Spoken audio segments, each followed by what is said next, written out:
Hey, it's Corey from the Personal Greatness Project. Last time we were talking about really understanding what's the worst that could happen. So when you're getting ready for a test or an exam or working on a big presentation, whatever it is, anytime you're feeling all that pressure, all that stress, all that anxiety that comes with performing, to really ask yourself what's the worst that could happen and to help you move past that.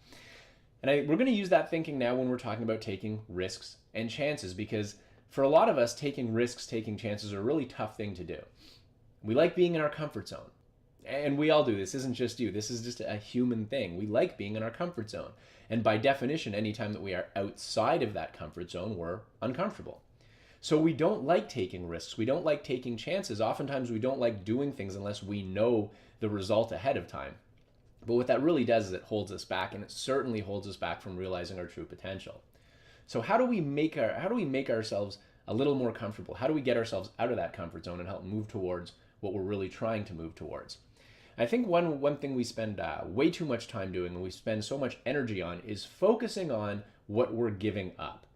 So we're in a situation, do we want to move from this thing to this thing? And instead of focusing on what we're moving towards, instead of focusing our energy on the possibility that exists, the opportunity that exists, we focus so much on what we might be leaving behind. And oftentimes that thing we're leaving behind or might be leaving behind is fine, it's good enough, it's out of 10, it's maybe a 4, 5, 6, maybe it's even a 7 or an 8, but we're working towards our 10, right? We're all about living our 10. And if we want to say goodbye to mediocrity in our lives, and if we want to realize our potential, if we want to become happier and healthier and higher performing, we've got to be willing to take some chances. We've got to be willing to get outside of our comfort zone. And one of the ways to do that is to stop focusing too much on what we might be giving up and start focusing a lot more on what we might be gaining.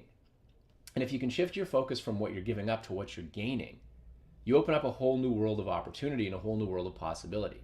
Now, I am not saying ignore your current situation. I'm not saying ignore your comfort zone or what you might have to give up to get what you want. Those are obviously important things. But what we want to make sure is that we're not putting too much weight on one side of it and not putting enough weight on the other side. All right, think about that.